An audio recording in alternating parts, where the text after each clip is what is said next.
Bonjour à toutes et à tous. Merci d'être venus en nombre pour cette table ronde. Autoconsommation collective, l'énergie en circuit court. Alors on va dire qu'avec la crise énergétique, les tensions sur les marchés de l'électricité, voire les messages alarmants de ces derniers jours sur les risques de coupure en France, l'éclosion de l'autoconsommation individuelle est le phénomène de l'année 2022. Qu'en est-il pour l'autoconsommation collective? Je crois que votre présence massive ici ce matin est déjà un élément de réponse.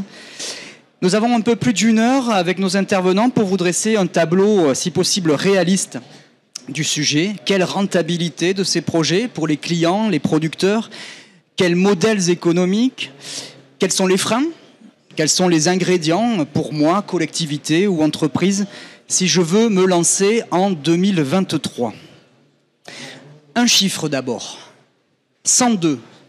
102, c'est le nombre d'opérations actives dénombrées au 1er juin dernier par Enedis, le gestionnaire du réseau de distribution d'électricité.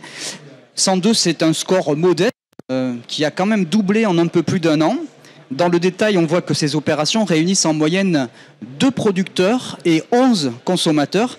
Et jusqu'à maintenant, ces consommateurs sont plutôt des collectivités ou des bailleurs sociaux. Voilà pour le tableau général. Entrons maintenant dans le détail à travers une petite séquence de vulgarisation. Un duo franco-belge avec Rémi Bastien de la société Enogrid et Christophe Vermeulen de la société Ologie. Eric, je commence à estropier mes intervenants, ça va mal se passer. Avec Eric Vermeulen de la société Ologie. Donc bonjour à vous deux. Rémi Bastien, d'abord, vous avez cofondé Enogrid il y a 4 ans. Votre société propose des outils, des services dédiés à l'autoconsommation collective en France, formation d'équipe, études de projets suivies. Donc tout à l'heure, vous développerez vraiment la question de ces modèles économiques en fonction des types de clients. Mais dans un premier temps, pouvez-vous nous expliquer concrètement, parce qu'hier déjà il y a eu des questions, les gens ont du mal à se figurer comment ça fonctionne concrètement les flux de cette autoconsommation collective, avec quel type de partenaires, et peut-on peut-être nous dire les dernières évolutions? C'est à vous, Rémi. Merci beaucoup. Bonjour à tous, ravi de vous voir aussi nombreux aujourd'hui. Quand je me souviens, les tables rondes de l'autoconsommation collective il y a 4 ans, c'était pas du tout comme ça, donc ça prouve bien que le sujet a évolué. Donc je suis en charge de la vulgarisation, donc rentrons directement dans le vif du sujet, pour revoir simplement le fonctionnement de l'autoconsommation collective. L'autoconsommation collective, c'est défini dans le Code de l'énergie, article L315.2 pour ceux qui veulent aller voir, et ça rassemble un ou plusieurs producteurs avec un ou plusieurs consommateurs liés au sein d'une personne morale organisatrice, la fameuse PMO qu'on entend souvent parler quand on est dans le monde de l'autoconsommation collective. Donc le principe, c'est que producteurs et consommateurs vont s'échanger de l'électricité en passant par le réseau public. L'autoconsommation collective ne se fait pas sur un réseau privé. Je précise que le producteur a tout à fait libre choix de d'abord faire de l'autoconsommation individuelle avant de faire de l'autoconsommation collective. J'y reviendrai un petit peu plus tard. La personne morale organisatrice, son rôle, c'est de représenter l'ensemble des participants de l'opération et c'est elle qui fait le lien avec le gestionnaire de réseau. J'ai simplifié, j'ai mis Enedis parce que c'est le cas sur 95% du territoire. Ça marche aussi avec les ELD dans certains autres territoires comme Grenoble, Strasbourg, Metz, etc. Au niveau du comptage, tout le comptage de production, consommation va être effectué par les compteurs communicants, donc les compteurs Linky sur les petits consommateurs ou petits producteurs, les compteurs PME, PMI ou autres jusqu'aux compteurs HTA qui sont également communicants. Ça, c'est vraiment quelque chose d'obligatoire pour que l'autoconsommation collective soit mise en œuvre, sachant que l'électricité est répartie toutes les 30 minutes entre producteurs et consommateurs. Côté consommateur, quand on rentre dans une opération d'autoconsommation collective, en fait, on va avoir finalement 2 sources d'approvisionnement. On va avoir sa source d'approvisionnement locale avec le producteur avec qui on s'est lié, et on va avoir sa source d'approvisionnement réseau avec son fournisseur classique. Se pose ensuite la question, j'ai un compteur, 2 sources d'approvisionnement, comment on fait la différence entre ce qui vient du local et ce qui vient du réseau? Ça, c'est le travail d'Enedis et qui fait justement la répartition des flux sur base d'informations qui lui a été transmises par la PMO pour pouvoir dire pour chaque consommateur participant, voilà, ce mois-ci, vous avez consommé 300 kWh. Avec les calculs que j'ai faits, je sais qu'il y en a 100 qui viennent du local, je sais qu'il y en a 200 qui viennent du réseau. Donc cette information, elle va être transmise par Enedis à l'ensemble des participants via la personne morale organisatrice, et elle va être également transmise à tous les acteurs du marché, et notamment les fournisseurs d'électricité. Donc chaque fournisseur des consommateurs va recevoir l'information qui va lui permettre, normalement, de faire une bonne facturation, c'est-à-dire de ne pas compter les kilowattheures autoconsommés dans sa facture classique qu'il envoie à son consommateur. Voilà un peu pour le fonctionnement. Ensuite, regardons maintenant le périmètre, le cadre de l'autoconsommation collective. Donc il existe deux mailles qui sont définies dans le Code de l'énergie qui viennent finalement d'une directive européenne. Donc on peut faire de l'autoconsommation collective dans un même bâtiment, toujours avec un ou plusieurs compteurs de production et un ou plusieurs compteurs de consommation. Dans ce cas-là, on peut être sur le réseau HTA ou sur le réseau BT, et on n'a pas de limite de puissance, si ce n'est la limite physique que ce qu'on peut installer sur le site. Et ensuite, on a le périmètre étendu, où là, c'est l'autoconsommation collective telle qu'on l'imagine plus, c'est-à-dire entre plusieurs bâtiments à l'échelle d'un quartier. Donc quand on parle de l'échelle d'un quartier, finalement, il y a deux définitions. Il y a la définition standard qui est pas plus de 2 km maximum entre les participants. C'est-à-dire vous prenez un cercle de 2 km de diamètre, il faut que tout le monde rentre dedans. Ce n'est pas forcément un rayon autour d'un producteur, tout simplement parce qu'on peut avoir plusieurs producteurs dans une opération. Donc c'est vraiment un cercle de 2 km, tout le monde rentre dedans. Vous pouvez être sur le réseau, en tant que producteur ou consommateur, vous pouvez être raccordé sur le réseau basse tension ou sur le réseau HTA du moment que la production, c'est une production ENR. C'est quasiment toujours le cas. Et vous avez un maximum cumulé de puissance de production qui est de 3 mégas. Ensuite, ce périmètre étendu vous pouvez obtenir une dérogation ministérielle pour, au lieu d'avoir 2 km maximum entre les participants, vous pouvez avoir 20 km. Cette dérogation, elle est à demander donc au ministère en charge de l'énergie et elle est acceptée sous critères d'isolement, d'habitat dispersé, de faible densité de population. Bref, c'est généralement des zones rurales. Et après, le reste du fonctionnement reste le même que ce que j'ai dit précédemment. Peut-être pour terminer sur ce point-là, je l'ai un petit peu précisé avant, on peut faire de l'autoconsommation collective avec deux moyens de raccordement. C'est-à-dire on peut faire de l'autoconsommation collective avec de l'injection totale. Vous avez une centrale, 100% de la production est injectée sur le réseau et elle va être partagée auprès de vos autoconsommateurs collectifs. Ou bien vous pouvez faire d'abord de l'autoconsommation individuelle et c'est ensuite le surplus d'autoconsommation individuelle qui va venir alimenter l'autoconsommation collective. Donc vous avez vraiment ces deux modèles qui sont possibles. Et voilà. Et ensuite, ce qui n'est pas autoconsommé individuellement et ou collectivement, vous avez la possibilité de le valoriser sur le réseau via des acheteurs de surplus. Aujourd'hui, l'autoconsommation collective est compatible avec le S21, donc vous pouvez aller chercher l'obligation d'achat pour votre surplus, ou bien vous pouvez aller chercher des acheteurs de surplus du marché qui peuvent le faire également. Pour terminer, une toute dernière slide, je voulais préciser que tout ce que je vous ai présenté jusqu'à avant, c'est un petit peu un canevas. C'est ce qu'on discutait avant avec Louis. L'autoconsommation collective, c'est un modèle de valorisation de l'électricité à l'échelle locale. Et après, on peut de là en tirer différentes typologies et différents modèles d'opération. Chez Enogrid, on a différencié 3. L'opération patrimoniale, qui va être l'opération la plus simple, c'est tout simplement, par exemple, une collectivité qui va faire de l'autoconsommation multisite entre différents de ses bâtiments, mais il y a une seule entité. On va avoir des opérations ouvertes, où là, ça va être des opérations multi-acteurs, généralement avec de la vente d'électricité entre producteurs et consommateurs ou bien des investissements en commun.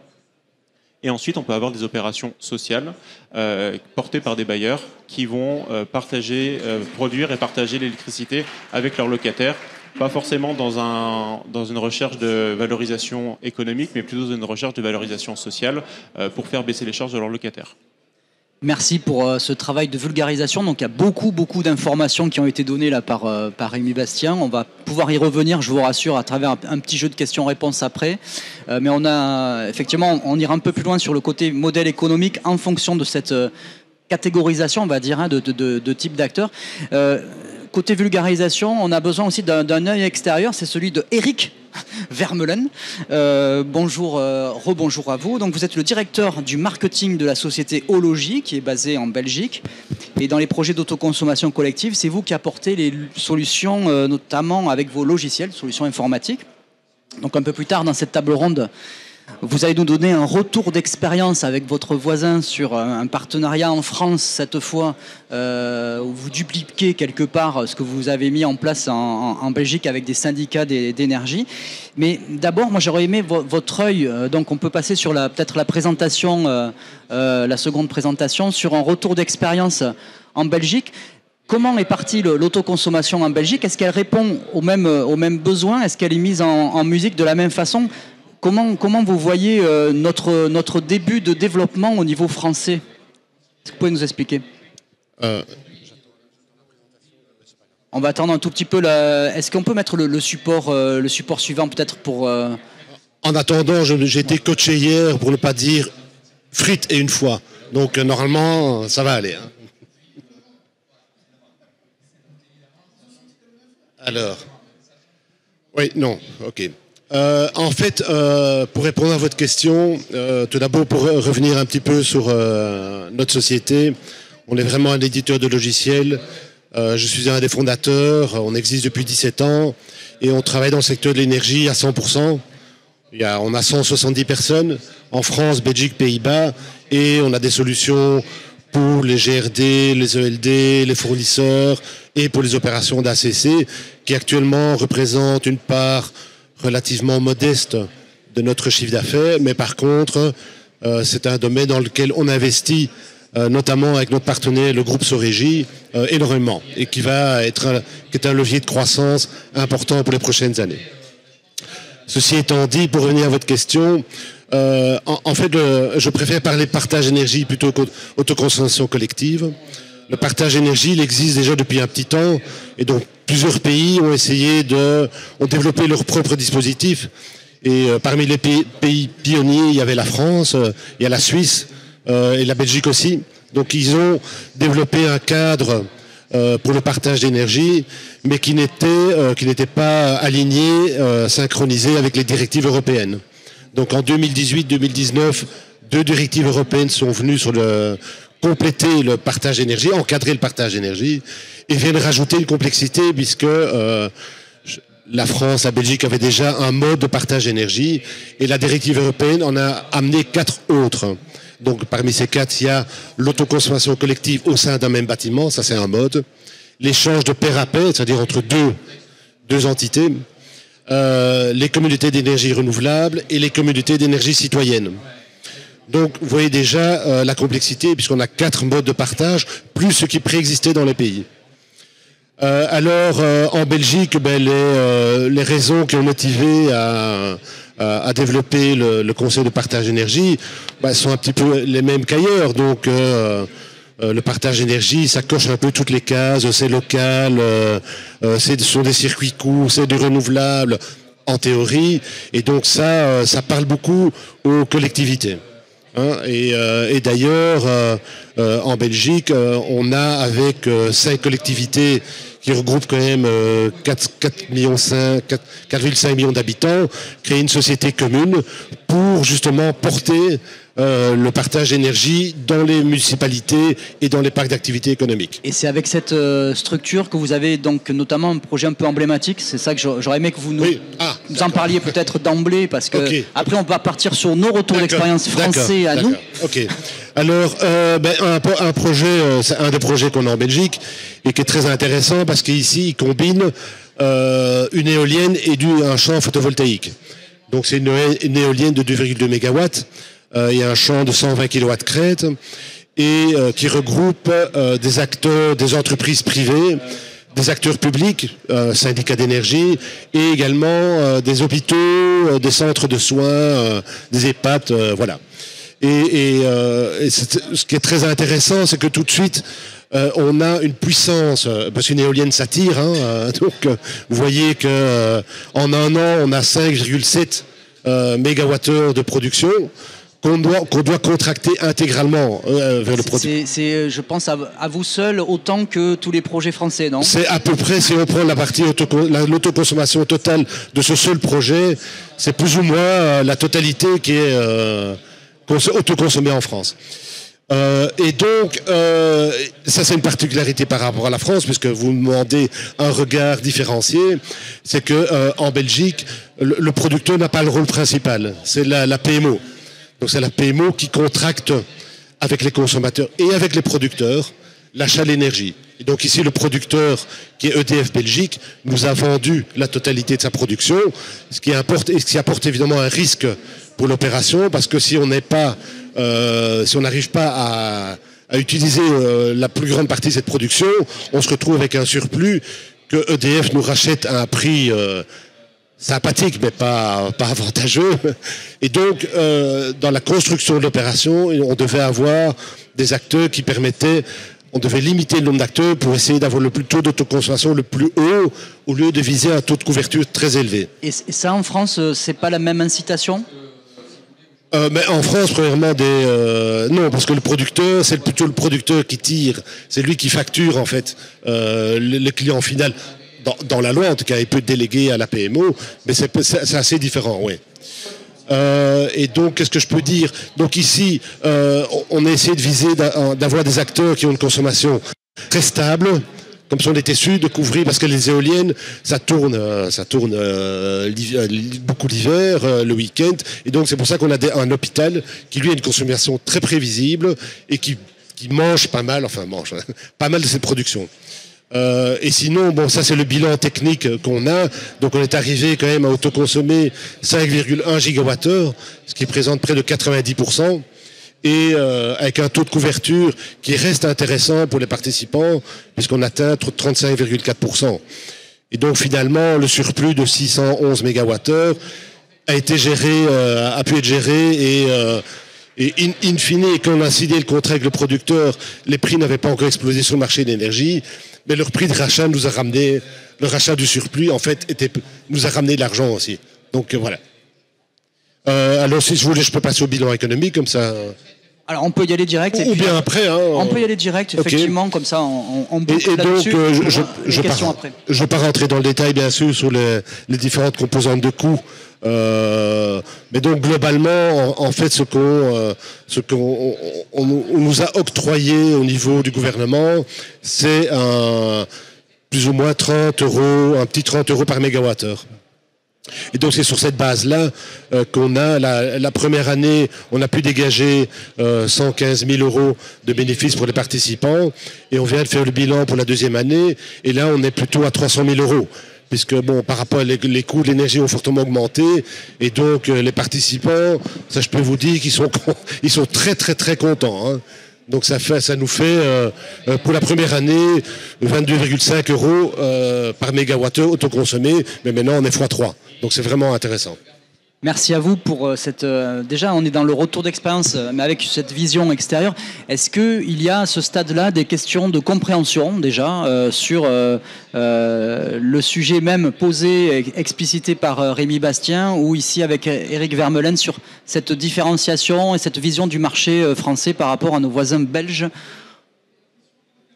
Personne n'ose... Tout est clair pour tout le monde. C'est une question qui est juste là. Donc je ne sais pas s'il y a un micro qui peut circuler rapidement. Juste le monsieur qui est là. Si vous pouvez vous présenter, s'il vous plaît. Bonjour, Vincent Prunier, développeur d'énergie renouvelable. Voilà, ma question, j'ai eu un petit moment de confusion quand monsieur Bastien a parlé effectivement de double compteur. Qu'il y avait donc deux compteurs, c'est ça? Non, au niveau de... Donc il n'y en a qu'un seul, parce que vous disiez juste avant que c'était effectivement sur le même réseau, que ce n'était pas des microgrids. Donc en fait, tout est virtuel. Et quelle est finalement la différence entre c'est ce principe d'autoconsommation limité à 3 MW et par exemple pour un développeur de créer sa marque blanche auprès d'un distributeur d'énergie et de passer directement par un système financier comme celui-ci? Ok. Alors je ne crois pas avoir parlé de double compteur. J'ai dit qu'avec un même compteur, il y avait deux flux qui passaient, donc le flux local et le flux réseau, et que justement c'était le travail d'Enedis de faire la différence entre qu'est-ce qui venait du local et qu'est-ce qui venait du réseau. Mais bref, je reprécise, il n'y a bien qu'un seul compteur pour les consommateurs, qu'un seul compteur pour les producteurs. Ensuite, j'ai l'impression que le côté sous-jacent de la question, c'est quoi la différence entre l'autoconsommation collective et les PPA, si on parle dans le jargon. Oui, enfin un PPA, souvent j'associe, mais c'est peut-être moi, j'associe les PPA à du business to business, alors que là, typiquement, quand on cherche des retombées économiques pour les gens autour d'un parc que l'on construirait, parce que c'est finalement la motivation derrière ma question, c'est de dire finalement, est-ce qu'il faut que j'aille chercher de l'autoconsommation, sachant que c'est limité à 3 mégawatts, ou est-ce que finalement, si jamais je passe un contrat avec EDF pour faire une marque blanche, que seuls les habitants dans une région, on va dire, de 5 km autour d'un parc pourraient souscrire à un tarif préférentiel. Quelle est finalement la différence ? Alors, je vais faire une passe à droite à mon voisin sur la marque blanche Et on est déjà dans la question du modèle économique qu'on allait aborder après, donc peut-être on va s'en garder un tout petit peu, on va en garder sur la pédale. C'est une très bonne question, mais ça peut être un peu plus loin dans la table ronde, pour qu'il y ait une bonne compréhension du sujet aussi. Hervé Lecomte, donc directeur de Sergy. On est aussi fournisseur d'énergie dans le groupe que je détaillerai après. La différence, c'est que vous imposez aux consommateurs de se fournir auprès de cette marque blanche en intégralité. Alors que dans l'opération d'autoconsommation collective, comme ça avait été mentionné, il y a la liberté de choix du fournisseur. C'est-à-dire qu'il y a l'opération d'autoconsommation, on adhère à cette opération d'autoconsommation, mais le reste est fourni par, entre parenthèses, n'importe quel fournisseur qui veut bien. Merci. Voilà. Merci à vous déjà pour cette question, cette précision. Donc vous restez tous les deux avec nous, avec Vermeulen et Hervé Comte, pour une intervention en binôme. Donc vous avez dit Sergy, c'est la société effectivement qui est rattachée au syndicat d'énergie de la Vienne, un syndicat qui a la particularité d'être aussi un fournisseur historique de gaz et d'électricité, via une filiale baptisée Sorégie. Donc ça, je pense, Sergy parle à beaucoup de gens. Moi, je connaissais. Sorégie, on connaît un tout petit peu moins. Et vous nous présentez à deux voix le projet Soleil de la Vieuse. C'est une approche territoriale de l'autoconsommation collective. C'est ça qui était intéressant que vous nous apportiez aujourd'hui. Ouais. Alors, voilà. Donc en deux mots, le groupe Sorégie, puisque c'est pas l'objectif, bien sûr. Mais ici, on vous présente ce groupe Sorégie qui existait bien avant Sergy. C'est une société, on parlait d'entreprise locale de distribution, on parle de régie. En gros, c'est une entité qui est indépendante des fournisseurs nationaux et qui est détenue par les collectivités territoriales de la Vienne, donc avec un actionnariat à 85% public. Vous connaissez effectivement, ici on connaît un petit peu plus Sergy que Sorégie, puisqu'on est sur les modèles énergie, ça va, ouais. Les modèles énergie renouvelable depuis une quinzaine d'années. L'intérêt de ce groupe, c'est qu'effectivement on produit électricité, éolien, photovoltaïque, hydroélectricité. On distribue via la société SRD, ça c'est notre travail historique que l'on fait depuis plus de 100 ans, enfin près de 100 ans. On fournit de l'énergie, ça aussi c'est historique. On a une marque qui s'appelle Alterna qui permet de fournir partout en France.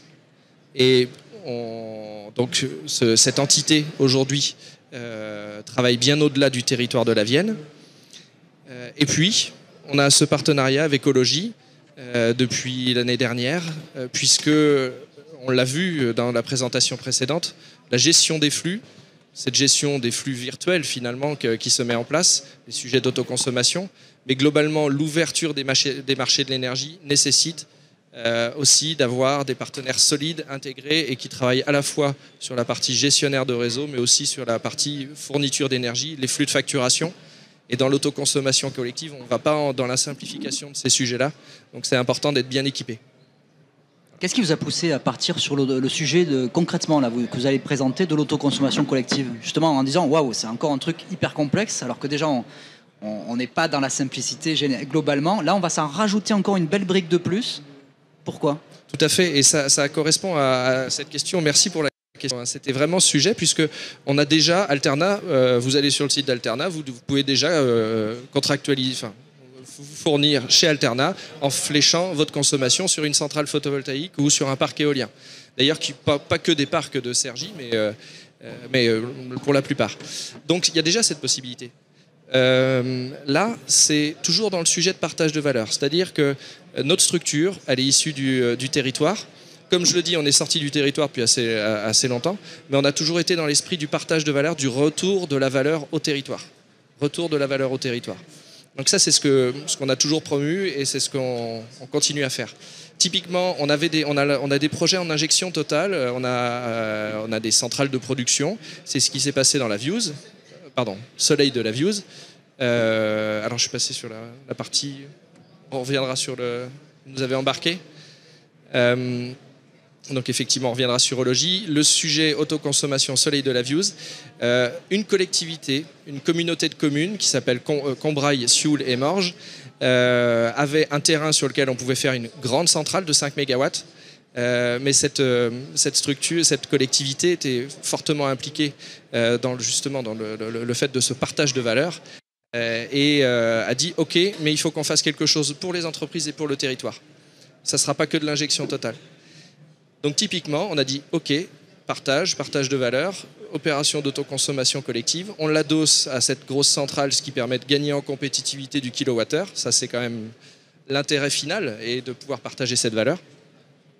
Donc, un terrain qui appartient à la collectivité, une centrale dans laquelle on investit à 50-50 avec la collectivité, et la vente aux entreprises, à la collectivité et aux habitants du territoire. Avec là aussi un consommateur comme en Belgique, comme un hôpital, dans le cas belge, qui fait la stabilité. On a effectivement un industriel qui prend une bonne part du sujet et qui avait un enjeu aussi de consommation de valeur du kilowattheure et que la communauté de communes a souhaité aussi, je dirais, soutenir, pas au sens injection d'argent, mais soutenir dans son activité en termes de compétitivité. Finalement, on diminue les charges, on fait de la compétitivité et on conserve de l'emploi sur le territoire. Donc voilà, c'est ce qu'il y a. Je vais rajouter un petit élément sur le retour de valeur vers les collectivités. Effectivement, c'est un cas d'usage qu'on a en Belgique via la société Serwal. Je vous ai parlé tout à l'heure, qui a été créée par Ologie et par des collectivités locales. En fait, il y a une municipalité qui était propriétaire d'une éolienne. Et jusqu'à présent, ce qu'elle faisait, c'est qu'elle le revendait sur les marchés. Donc elle était très contente, évidemment, l'année passée, puisque bon, ça a bien donné. Mais à un moment, ils se sont dit, mais enfin, il y a quelque chose qui ne va pas. Il y a nos électeurs, enfin nos sociétés sur notre commune qui doivent payer des prix très élevés, qui subissent, et nous, on se fait beaucoup d'argent en revendant sur les marchés. Mais ce qu'ils ont décidé, c'est de créer une communauté d'énergie renouvelable en réintégrant les flux de cette éolienne et en la distribuant, en la revendant aux citoyens et aux entreprises. Et c'était ma sous-question en fait, quand je dis pourquoi vous êtes parti là-dedans, est-ce qu'il y avait une demande, parce qu'on le sent, il y a une demande sociale, sociétale pour que le kilowattheure injecté profite pleinement, directement, même à la commune, aux administrés. Est-ce que ça arrive très fort dans votre réflexion, dans ce qui vous a incité ou pas encore ? Ça répond, mais ça va tout à fait dans nos motivations. Et d'ailleurs, la semaine prochaine, je vais rencontrer le ministre de l'énergie en Belgique pour lui proposer un plan massif d'assistance aux opérations de partage d'énergie en Belgique, parce que justement pour les citoyens et pour les municipalités. Oui, pardon. Effectivement, il y a la demande, je veux dire, il est évident que dans le contexte dans lequel nous sommes, tous les moyens pour pouvoir limiter le prix de l'énergie pour les concitoyens, c'est évident pour tous les élus et toutes les collectivités au sens large. Donc oui, la demande est là.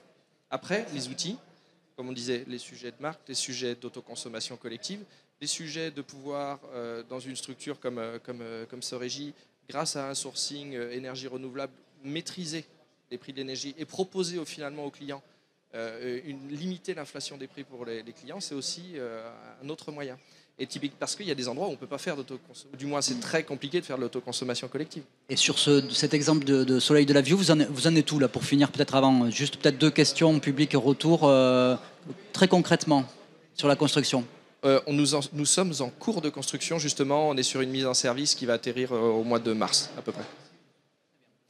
Ok. Alors des questions là, moi je vais me précipiter, voilà, c'est bon. Monsieur ici, et une question là-bas. Présentez-vous s'il vous plaît.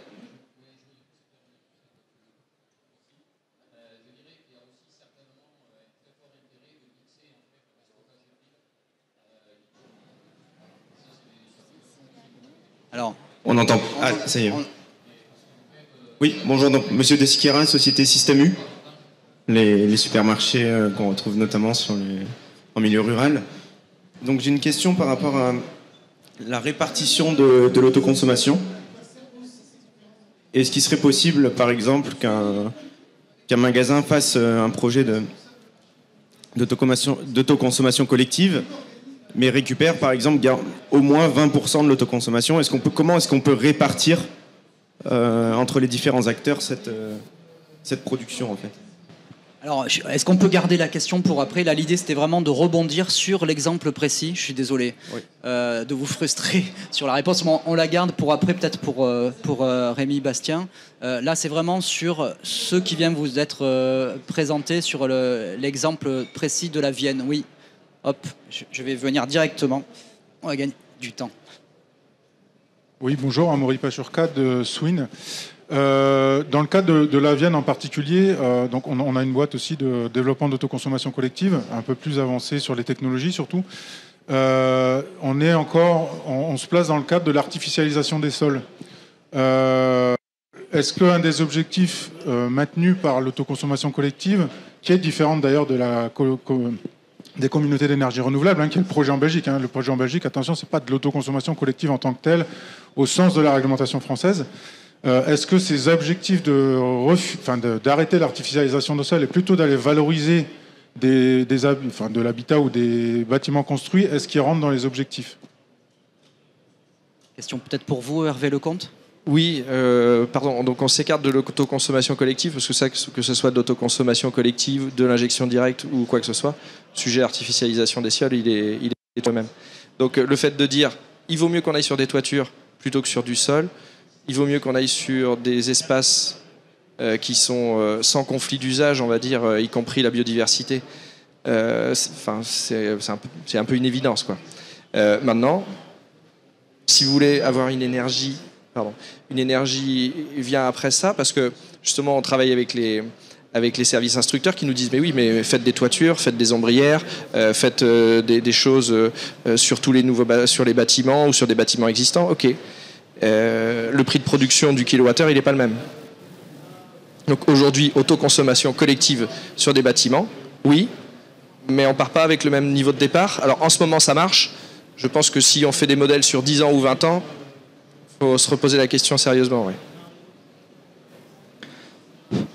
Bonjour, Éric Coteux, donc je suis de l'association citoyenne Énergie Antoine qui installe avec la métropole et la région des installations en partenariat avec les citoyens.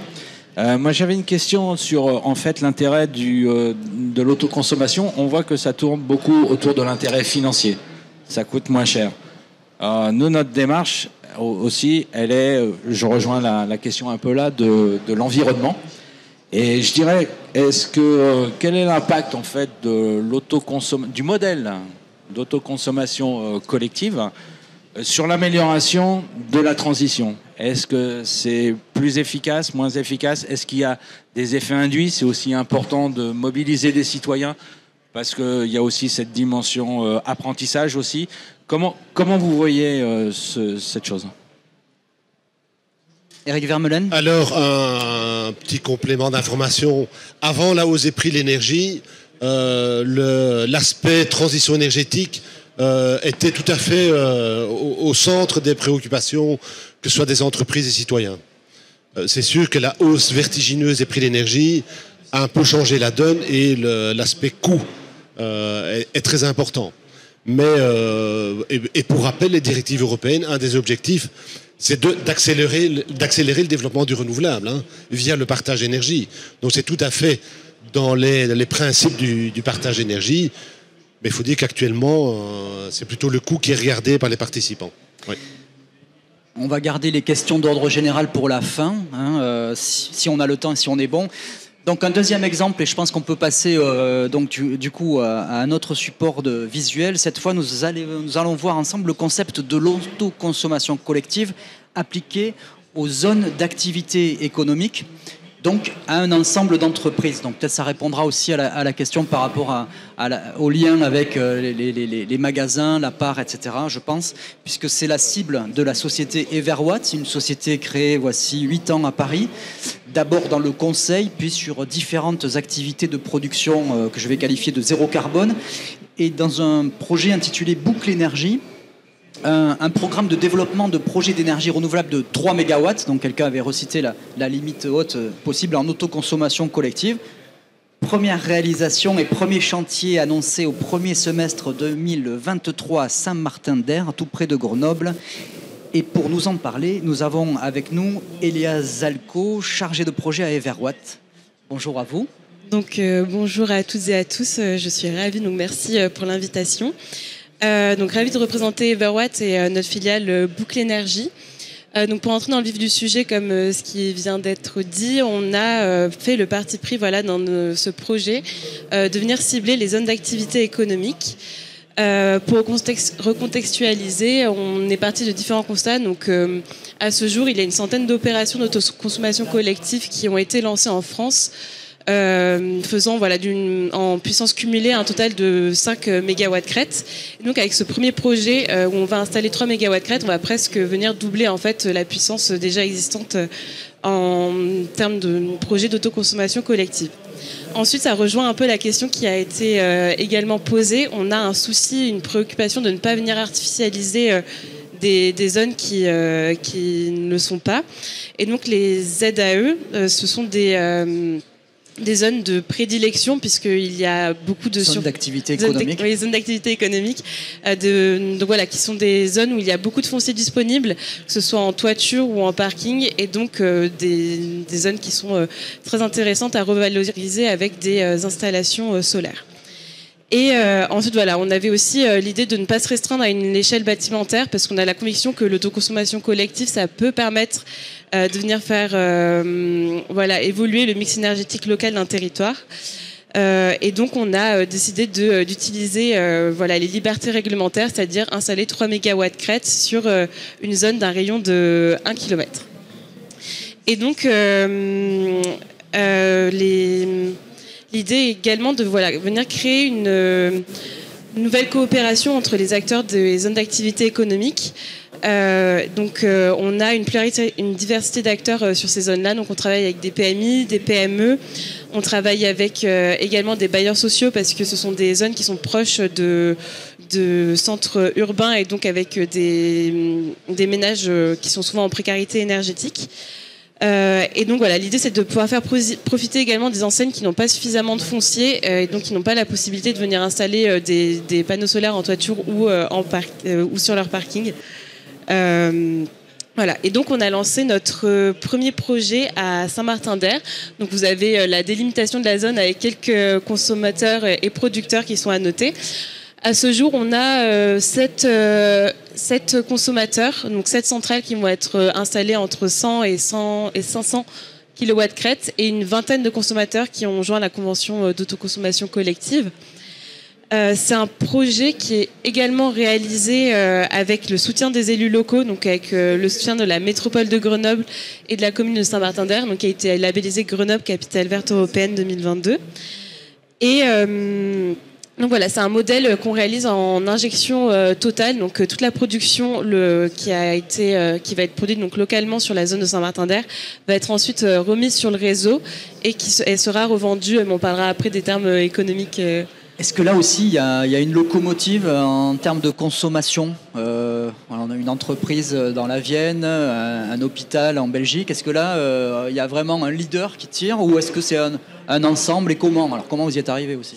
Alors, c'est un ensemble. On a une vingtaine de consommateurs qui ont tous des profils de consommation différents et qui, l'idée, c'est vraiment de venir maximiser donc la production et la consommation. Donc, on aura un taux d'autoconsommation avoisinant les 100%. L'idée, c'est de venir compenser si jamais il y a une fermeture de certains magasins le week-end, de venir repartager l'énergie donc aux bailleurs sociaux pour que ça profite aux parties communes des logements situés dans la zone.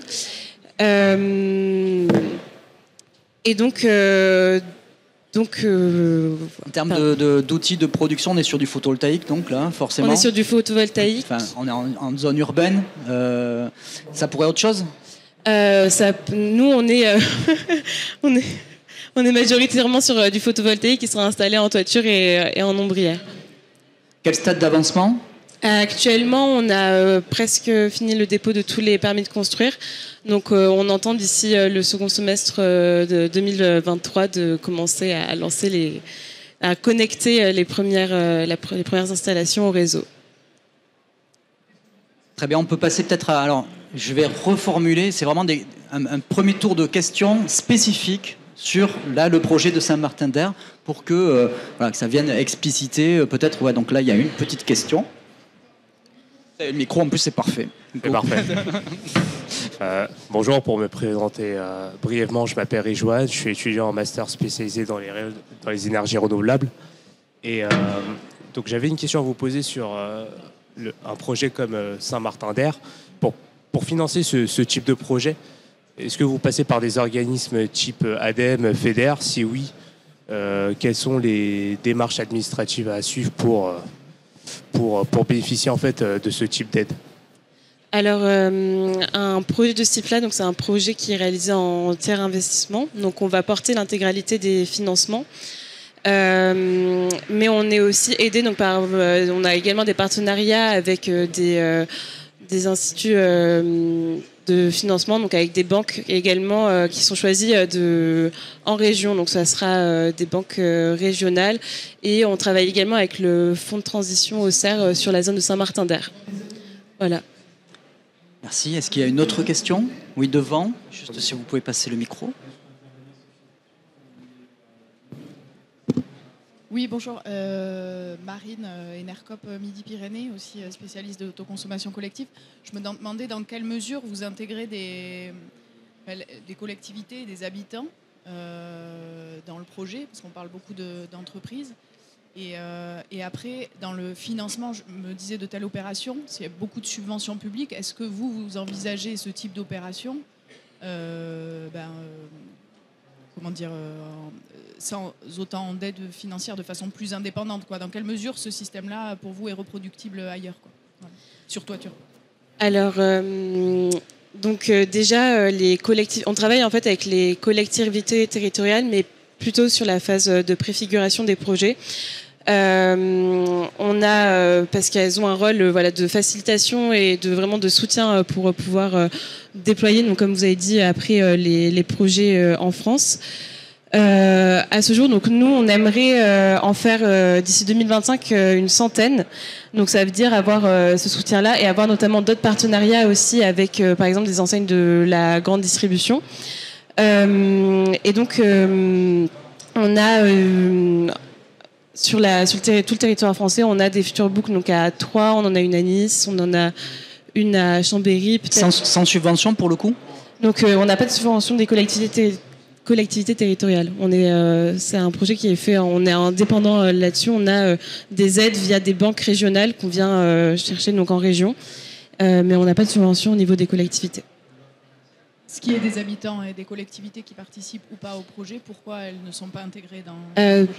C'est assez compliqué au niveau des collectivités territoriales. La charte de l'énergie est plus difficile pour faire accepter des projets pour leur permettre de leur faire prendre part au projet d'autoconsommation collective. Donc elles sont plus sur la phase amont dans la création du projet. Et les habitants?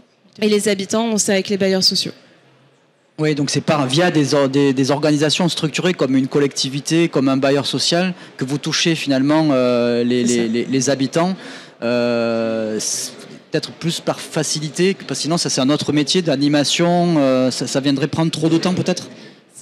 C'est vrai que c'est pas les mêmes, la même gestation en termes de projet, de travailler avec des collectivités territoriales. Maintenant, on voit l'implication des habitants en fait, parce que c'est les personnes qui vont venir côtoyer les magasins, qui vont aller faire leurs courses dans tel magasin, qui vont pouvoir profiter aussi indirectement pour le indirectement, coup. voilà. Peut-être. Pour répondre à votre question, de plus en plus. On a aussi des projets dans les parcs d'activité économique, dans les ZAE. Les communes qui sont propriétaires de ces parcs imposent que les opérations d'autoconsommation de partage d'énergie incluent des habitants. Mais au-delà de ça, au-delà de cette imposition, c'est dans l'intérêt de ces opérations d'avoir des profils variés de consommation. Et donc, naturellement, je pense fondamentalement qu'on va intégrer de plus en plus des entreprises et des habitants. Mais via des collectivités qui aident, parce que sinon on s'en sort pas. Si on se met à la place d'un développeur, enfin voilà, aller chercher un habitant en faisant du porte-à-porte. Ah non, bien sûr, c'est pour ça que nous on a créé la filiale en Belgique avec ces collectivités locales. C'est elles qui se chargent du recrutement des participants en fait. Bon, ça va faire une transition parfaite, parce que là c'est un autre modèle justement qui intègre des NERCOP. Qui intègre donc les habitants. Donc c'est le dernier exemple, avant qu'on ait le temps, j'espère, un peu de parler à bâton rompu des modèles économiques. Donc on est sur l'autoconsommation collective citoyenne. Nous revenons en région Occitanie, près d'Albi, à Carlus. C'est là que la coopérative Enercop Midi-Pyrénées a branché en mars dernier sa première petite centrale au sol en autoconsommation collective. Donc Enercop, au cas où vous ne seriez pas au courant, c'est un fournisseur français d'électricité verte qui s'appuie sur un réseau de coopératives régionales pour faire émerger de nouvelles unités de production, pour le coup en lien avec les citoyens. Donc là, il y a un travail de fond effectivement qui est mené. Et la suite, c'est Louis Lallemand, qui est chargé de production et approvisionnement à Enercop Midi-Pyrénées, qui nous l'explique. Bonjour Louis. Bonjour à toutes et à tous. On peut passer à l'autre support éventuellement directement, s'il vous plaît. Oui, merci. Mais effectivement, pour revenir d'abord sur Enercop, nous on vient pas de nulle part. Effectivement, on est assez connu dans le monde de l'énergie et d'autant plus dans le monde de l'énergie citoyenne, puisqu'on existe depuis 2005, Enercop, en tant que fournisseur. Et après, c'est essaimé en coopérative régionale. Aujourd'hui, il existe 11 coopératives réparties partout en France. Et simplement pour revenir sur cette fourniture d'électricité verte qui était déjà conçue à l'origine comme un circuit court de l'énergie, c'est-à-dire du gré à gré, de producteurs directement aux consommateurs, et avec cette intégration du local, et surtout en fait ce socle de valeurs collectives à travers la gouvernance, puisqu'on est des SCIC, sociétés coopératives d'intérêt collectif. Et je vais appuyer effectivement sur ce côté collectif qui se retrouve dans la gouvernance à travers le croisement de différentes sensibilités, différents intérêts, que ce soit des collectivités, des entreprises, des producteurs, des clients finaux, etc. Et également qui se retrouve dans le sociétariat décliné sous la forme de une personne, une voix, donc pas d'actionnaire majoritaire. On est sous une forme de sociétariat partagé. Et enfin aussi le principe d'une lucrativité limitée qui limite aussi beaucoup les effets d'aubaine et incite à avoir une vision long terme du prix de l'énergie. Et toute cette articulation se fait au niveau de la fourniture, autour du prix juste, et donc qui reprend les bases du commerce équitable mais appliqué à l'énergie. Et donc vraiment sortir un peu du modèle de marché très centralisé et redonner le pouvoir sur l'énergie aux acteurs des territoires, aux citoyens vraiment. Et en ça, l'autoconsommation collective est un très bel outil mis dans les mains des citoyens et des collectivités. Et donc a une vocation finalement dans l'objet d'Enercop d'être un outil au service de la transition pour les citoyens et les collectivités et à le faire aussi de manière solidaire et à essaimer en fait au niveau du territoire. Donc on le voit notamment à travers la mise en place d'énergie partagée, hein, dont l'émanation régionale est claire et a été créée par Enercop Languedoc-Roussillon notamment. On le voit à travers la mise en place de fonds contre la transition, la précarité, oui. Voilà, au niveau du fonds énergie solidaire Occitanie. Et on le voit aussi. Mais je veux pousser un peu Louis parce qu'en plus le temps pressant. Non. Je suis bavard et puis forcément. Et passionné visiblement. Mais c'est un projet politique en fait. Oui. Et en cela, l'autoconsommation collective est un formidable vecteur pour les communautés énergétiques lorsqu'on arrive à bien l'appliquer. Donc aussi sur l'autoconsommation collective, on ne sort pas de nulle part puisqu'en 2018 on mettait en service la première opération d'autoconsommation collective en Occitanie à Saint-Affrique. Et aujourd'hui, donc effectivement, on sort la première installation depuis un parc au sol en France, comme vous l'avez dit à Carlus. Et simplement, nous, notre positionnement, c'est d'être un acteur intégré sur toute la chaîne de valeur. Donc Enercop Midi-Pyrénées, on existe depuis 2015. On est à la fois présent sur la phase d'études, sur la phase réalisation, donc que ce soit le dimensionnement et Rémi en a parlé au niveau des différents modèles. Nous, on considère que en réalité, effectivement, il y a des typologies, mais il n'y a pas de modèle. Il y a des besoins dans le territoire et on arrive à s'adapter en fonction des besoins des collectivités. Et en fait, on est également présent au niveau de la phase exploitation, puisqu'on met à disposition, et ça rejoint l'idée de long terme dans le modèle, mais à la fois le modèle économique, mais aussi le modèle de vie des projets.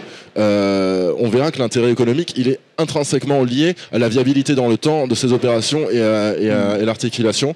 Et donc, c'est en ça qu'on se positionne à la fois comme PMO. On met en place des outils comme Elocop, qui est un outil de gestion des flux et de facturation de tous les flux Enedis en fait, et d'animation aussi de ces communautés énergétiques qu'on fait émerger.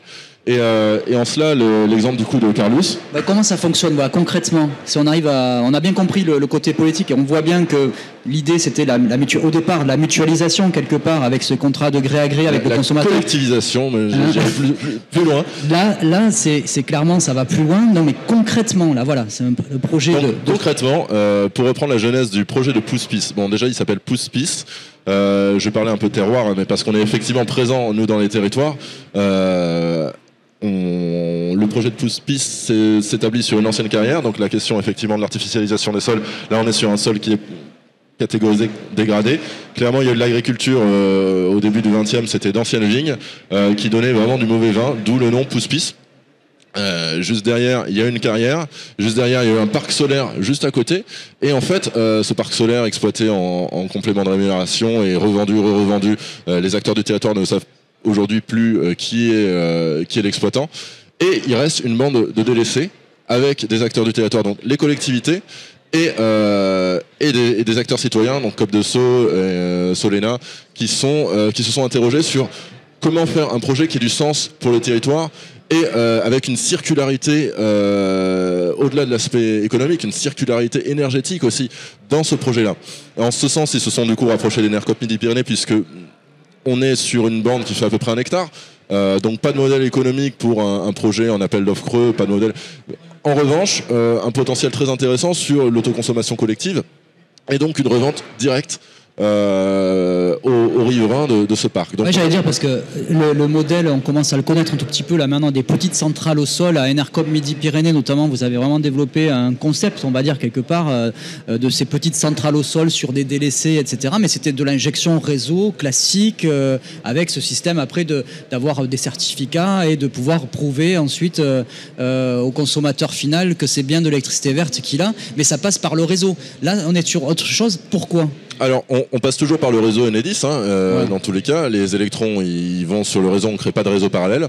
En revanche, on passe d'un modèle où on revendait l'intégralité à Enercop et donc une logique finalement de boucle intégrée au sein du fournisseur Enercop à une logique de boucle locale coût de l'énergie avec les acteurs qui ont contribué du coup à l'émergence du projet. Donc on est effectivement sur un petit parc photovoltaïque au sol de dehors de 250 kW crête avec 300 MWh de production et une autoproduction, enfin un taux d'autoconsommation auprès des participants locaux de l'ordre de 99%. Donc l'intégralité de cette énergie sans système, du coup on est hors système de soutien public, il y a 0 € public, 0 subvention qui sont versées dans ce projet, et le modèle économique c'est parvenir à avoir une viabilité sur le long terme. Du coup on est plutôt sur des modèles économiques de long terme.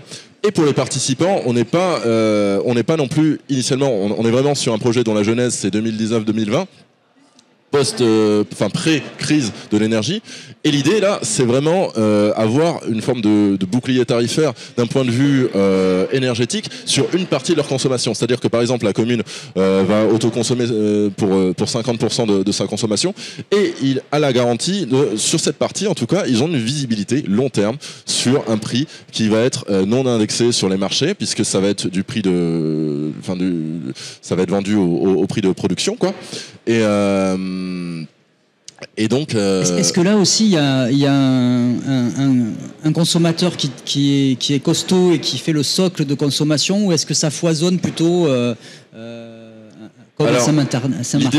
L'idée dans ce parc, c'était aussi tester la différence, on va dire avec un grand nombre de participants. Donc il y a des participants de tout poil, il y a la collectivité bien entendu puisqu'elle s'est impliquée directement dans le projet. Là on est à cheval en plus sur le Carlus et le séquestre, donc il y a deux collectivités dans le Bousin.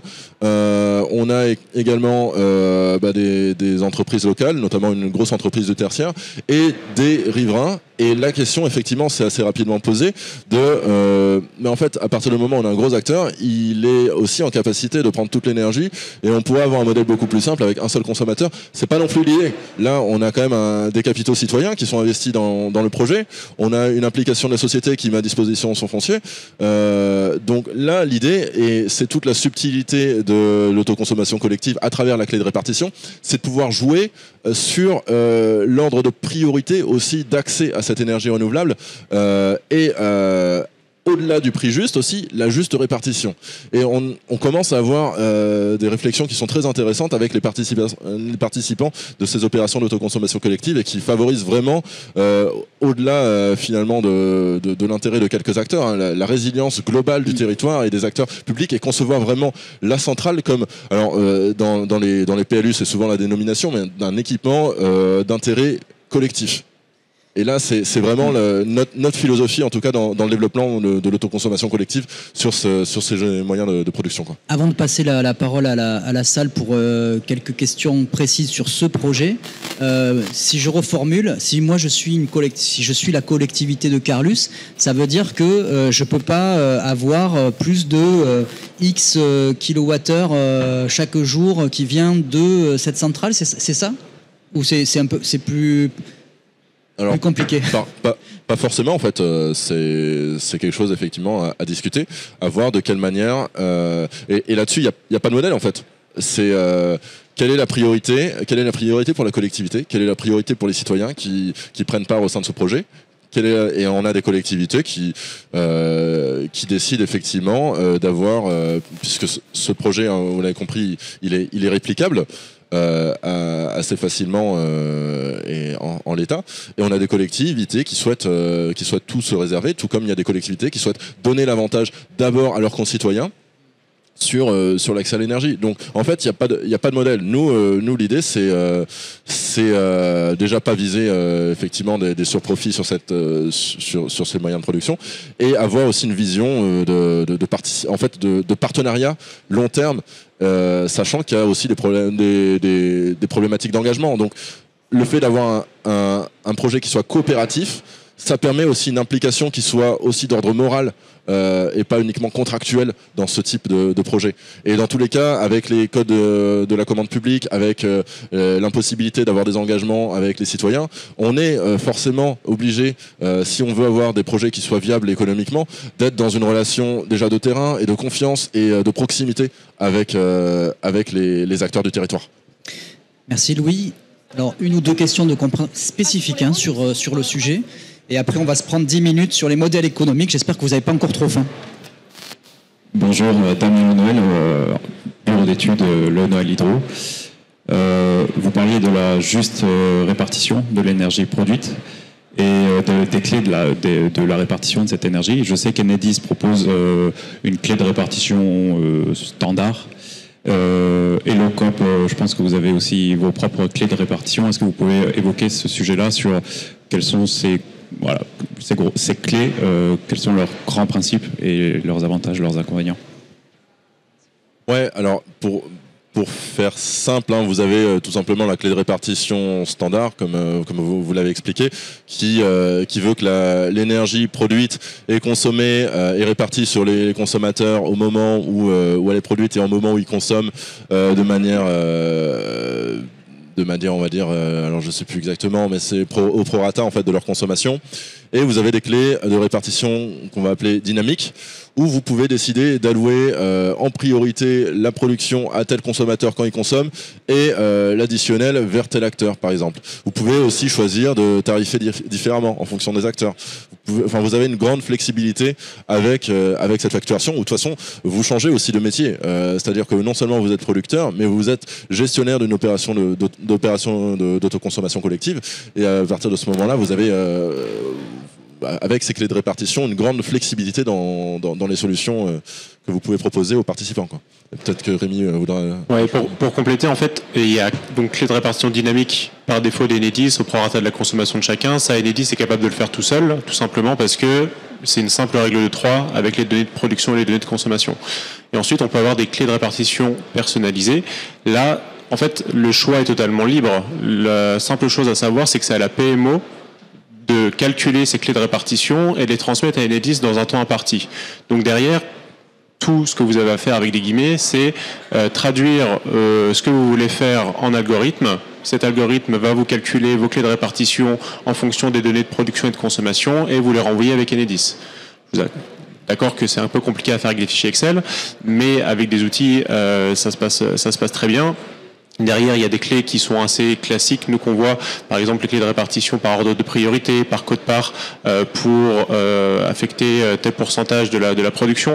Mais en fait, on peut vraiment tout imaginer. La seule chose à faire, c'est qu'il faut que ça soit bien clair dans la tête du porteur du projet, que ça soit accepté par tout le monde dans l'opération. On ne peut pas imposer les clés de répartition, c'est la PMO qui gère ça avec Enedis, donc il faut que tout le monde soit d'accord. Et ensuite, c'est une question finalement de mise en œuvre. Des clés de répartition, c'est un simple calcul avec des algorithmes qui dit quel pourcentage va être donné à qui à chaque instant de l'opération. Mais d'où l'idée aussi d'avoir une projection dans la durée, puisqu'en fait la clé de répartition peut varier aussi au fur et à mesure de la vie du projet. Si jamais vous décidez de rajouter de nouveaux acteurs avec une typologie différente de consommation, etc. Et en fait, vu qu'on est sur des projets qui sont sur des durées de vie plutôt de 20-30 ans, vous allez avoir de la vie autour de ces projets-là et vous n'êtes pas en business as usual avec un modèle sécurisé, avec un appel d'offres, tarif, complément de rémunération, etc. Donc ça change véritablement de dynamique et moi c'est quand même un point d'attention là-dessus, c'est à avoir aussi pour les acteurs qui se lancent dans des opérations d'autoconsommation collective un accompagnement qui soit quand même assez bien ficelé, puisque nous on a récupéré, je l'ai pas mentionné, mais Enercop rachète le surplus de pas mal d'opérations d'autoconsommation collective dans la centaine, c'est 60 opérations sur 100, je crois, à revendre leur surplus à Enercop. On a récupéré aussi des acteurs qui n'avaient pas forcément l'outillage pour gérer effectivement tous ces flux. Et une bonne compréhension aussi de la mécanique de la clé de répartition. Or, c'est quand même une pièce assez maîtresse dans ces opérations-là. Merci Louis. Et on est vraiment sur. Vous avez introduit la partie finale. Hein, finalement, on est sur quelque chose qui est troublant hein, quelque part par rapport à notre système français qui jusque-là était extrêmement figé, en particulier sur l'électricité. Où on est resté sur un modèle assez figé de production, d'énergie renouvelable avec des systèmes d'obligation d'achat très sécurisés, etc. Là, c'est très mouvant. Ça peut être insécurisant du coup. On voit qu'il y a des gens qui sont là pour rassurer, mais il y a la question de la durée, il y a la question du modèle économique. Donc je reviens vers vous, Rémi, avant dernier tour de table sur vos cas à vous. Est-ce qu'on peut tracer quand même, malgré ces côtés très mouvants, malgré toute cette complexité, des typologies de modèles économiques par rapport à, on va dire, une typologie de consommateurs entre donc les entreprises, les bailleurs, les citoyens, les communes? Et on peut peut-être revenir sur le support EnoGrid du début. Alors, le temps que le support arrive, déjà, c'est vrai que je ne me suis pas beaucoup présenté au départ, on est rentré rapidement dans le vif du sujet. Peut-être vous dire depuis quel angle EnoGrid j'interviens aujourd'hui. En fait, nous, on accompagne les porteurs de projets à toute phase. Donc, depuis 4 ans, EnoGrid, on a accompagné 120, 130 projets d'autoconsommation collective, dont aujourd'hui, une grosse quarantaine sont en phase d'exploitation qu'on suit. Et à partir de là, on a pu identifier tout un tas finalement de typologies d'opérations d'autoconsommation collective, de modèles économiques différents. Là aujourd'hui, on est pas mal représenté par des développeurs finalement qui leur modèle économique avec des thèses d'investissement différentes, qui est de revendre l'électricité à des consommateurs, que ce soit des consommateurs citoyens ou que ce soit des consommateurs industriels et tertiaires.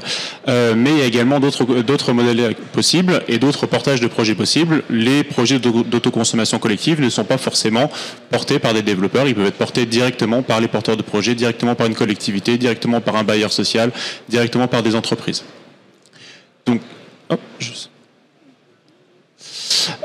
donc les 3 typologies d'opérations qui nous servent bien à classifier parce qu'elles vont avoir des modèles économiques différents, c'est ce que j'ai un petit peu introduit tout à l'heure. Dans un premier temps, l'opération patrimoniale, je vais prendre un exemple, une collectivité qui décide de solariser une de ses écoles.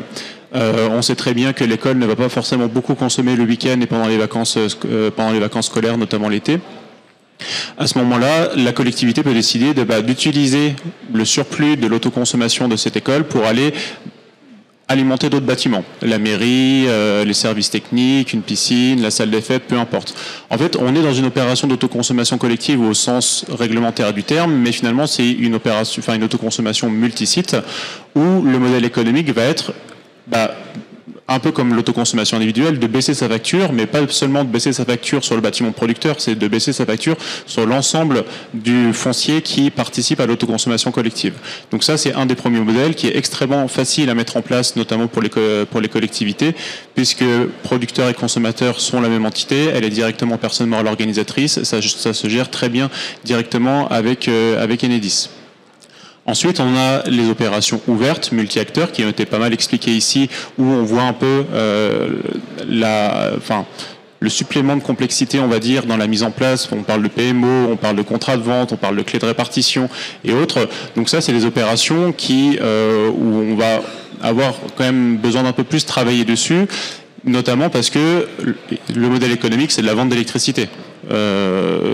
Avec différentes thèses d'investissement, encore une fois, mais ça reste de la vente d'électricité à l'échelle locale. Donc là, il y a tout un tas de paramètres à prendre en compte, notamment sur la durée de vie du projet, sur dans quelles conditions, quelles clés de répartition et autres, et qu'est-ce qui se passe pendant l'exploitation, toute la pédagogie à faire pour le recrutement des participants et ces choses-là. On est sur des contrats courts, on est sur quoi? C'est quoi ce qui se fait? Ce qui se fait aujourd'hui, les contrats auprès des particuliers ne dépassent pas 1 an, c'est le code de la consommation. Auprès des entreprises, c'est 3 ans, on peut aller jusqu'à 3 ans. Voilà, en fait, on suit le code de la consommation. Derrière, on est vraiment dans une logique finalement c'est du gagnant-gagnant. L'autoconsommation collective aujourd'hui, pour un producteur, c'est plus rentable de valoriser l'autoconsommation collective, et pour un consommateur, c'est plus intéressant d'acheter localement que d'acheter du réseau. Donc, nous, on n'a jamais vu, sur les opérations ouvertes qu'on suit, on en suit pas mal, on n'a aucun problème de recrutement du moment que la pédagogie est bien faite. On est plutôt à l'inverse, avoir des listes d'attente de consommateurs qui attendent qu'il y ait des capacités supplémentaires de production pour entrer dans l'opération.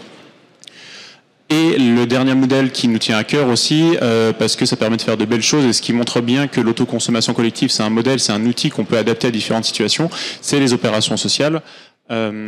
Où là, ça va être un bailleur à l'occasion de la construction d'un nouveau bâtiment ou à l'occasion d'une rénovation, et va utiliser sa centrale photovoltaïque qui est installée en toiture, non pas pour faire de l'injection totale, mais pour faire de l'autoconsommation sur les parties communes et au niveau des logements. Et là, on ne va pas être sur un modèle de valorisation purement économique, parce qu'en fait, le bailleur ne va pas chercher à se faire de l'argent en revendant l'électricité à ses locataires. Ce qu'il va chercher, c'est maîtriser les charges de ses locataires. C'est à peu près la même logique pour lui de dire, quand j'investis dans l'isolation par l'extérieur, c'est pour faire baisser la facture de chauffage. Quand je mets en place une autoconsommation collective, c'est pour faire baisser la facture d'électricité. Faut une taille minimale pour un bailleur, c'est quoi la norme là aussi?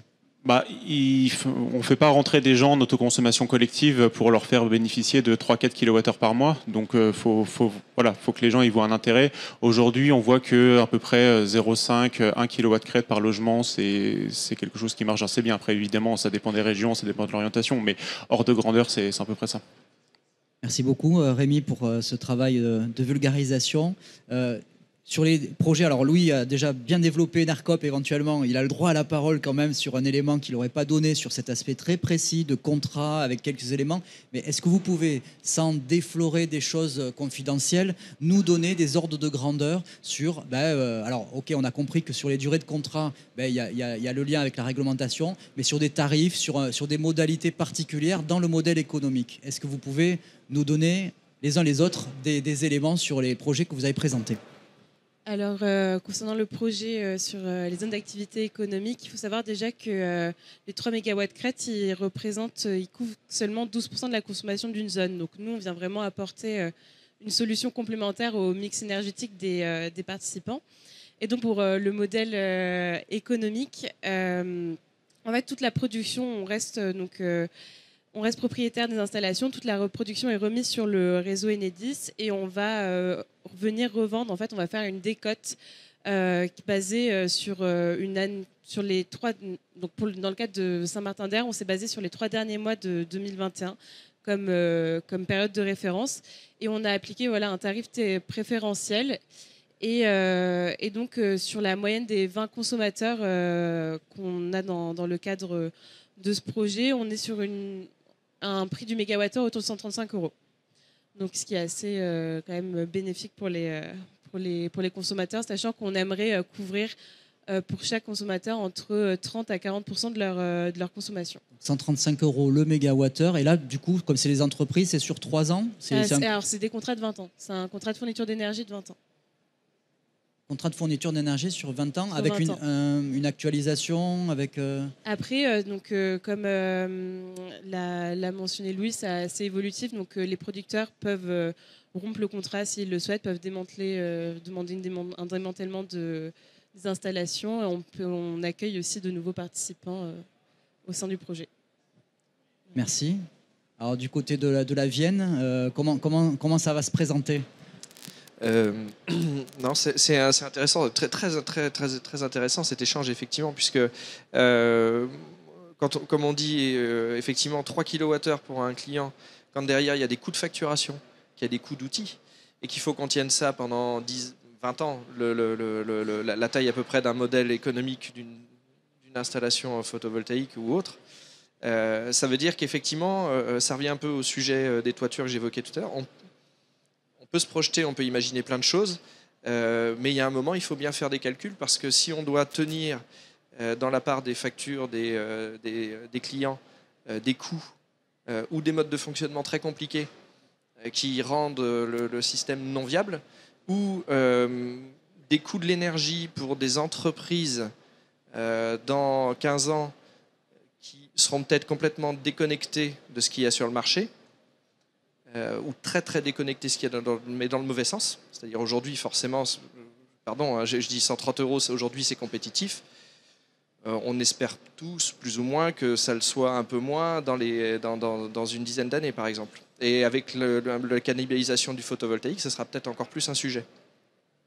Donc finalement, il faut prendre tout ça en compte. Alors, et donc le long terme, et donc nous, je dirais, on s'est situé on essaye de faire des contrats à long terme, on est plutôt avec les entreprises, effectivement aux alentours de 5 ans. Et puis avec les particuliers, on a le sujet de toute façon qu'il va falloir prévoir un risque de turnover de clients. Et puis de toute façon, même pour un bailleur social, ces clients bougent. Et est-ce qu'il peut leur imposer de prendre cette partie-là d'énergie ? C'est une question aussi. Est-ce qu'il peut imposer aux clients de dire vous devez souscrire à l'opération d'autoconsommation collective ? Donc tout ça fait vraiment du sujet en termes du mouvement. C'est-à-dire qu'on a beau faire le meilleur travail que l'on veut ici, en première année, on se dit on va faire le modèle comme ça, on va établir les factures comme ça, on va faire une répartition comme ça, mais dans 10 ans, ça sera peut-être totalement différent. Oui, du coup, c'est un peu... Enfin, je reviens par rapport à vous qui êtes dans la salle aujourd'hui. Alors, il y a des gens de tous horizons, mais je revois la personne de la grande distribution. Je ne sais pas si elle a eu la réponse à sa question, oui, tout à l'heure, mais il y a un côté insécurisant quand même dans tout ça. Il faut croire peut-être dans le côté structurel du coût de l'énergie. Il faut y croire vraiment, quoi. La question quand même, parce que ça revient souvent, quelle va être la rentabilité du projet dans les années qui viennent et autres. Aujourd'hui, on peut aussi voir le sujet un peu d'une autre façon. C'est quand on installe une centrale au sol, c'est quoi? C'est 6 centimes de coût de production.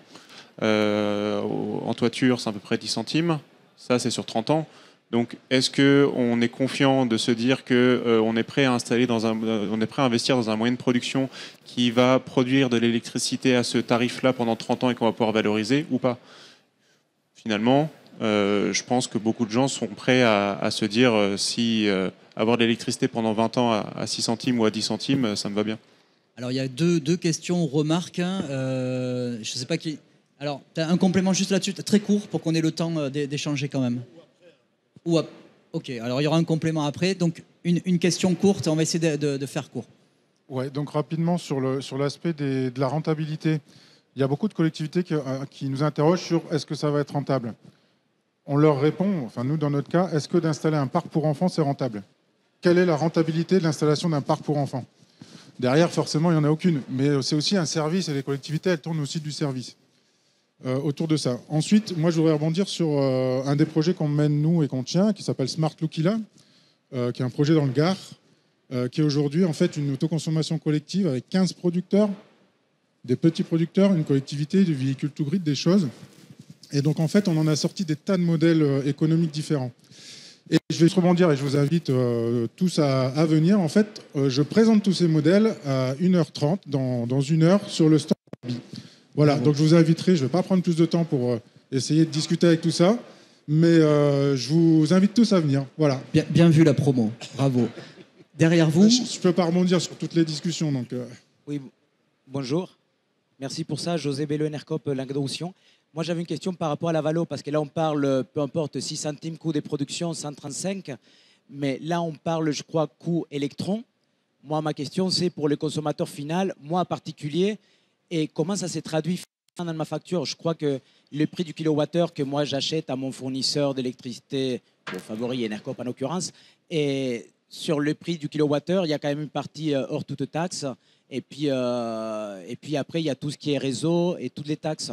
Est-ce que dans l'ACC, quand on parle 135 ou 60 ou 70, on parle c'est tout ce qu'on paye ou pas? On parle hors toute taxe, et bien sûr que dans une autoconsommation collective, quand le producteur va vendre de l'électricité au consommateur, il faut qu'il ait conscience et connaissance de ces taxes, justement pour fixer son prix hors toute taxe, de telle manière que à la fin, ça ne soit pas plus cher TTC pour le consommateur. Donc ça, oui, c'est pris en compte dans le modèle économique, et il y a aussi de la pédagogie à faire auprès des consommateurs en leur expliquant, voilà, moi je vous vends à tel prix, mais à la fin, faut mieux, avec les consommateurs particuliers, il faut mieux raisonner en TTC, parce que c'est ça leur référence. Avec des consommateurs professionnels qui achètent des volumes plus importants d'énergie, on peut raisonner en hors toute taxe, parce que c'est comme ça qu'ils discutent avec leurs fournisseurs. Alors, comme on n'a que 20 minutes de retard, il y a une autre question derrière. Là, il y en a deux là-bas. Eric... Ça marche. Éric Schiapparat du Conseil d'architecture, d'urbanisme et de l'environnement de l'Aude. J'ai une question un peu plus macro.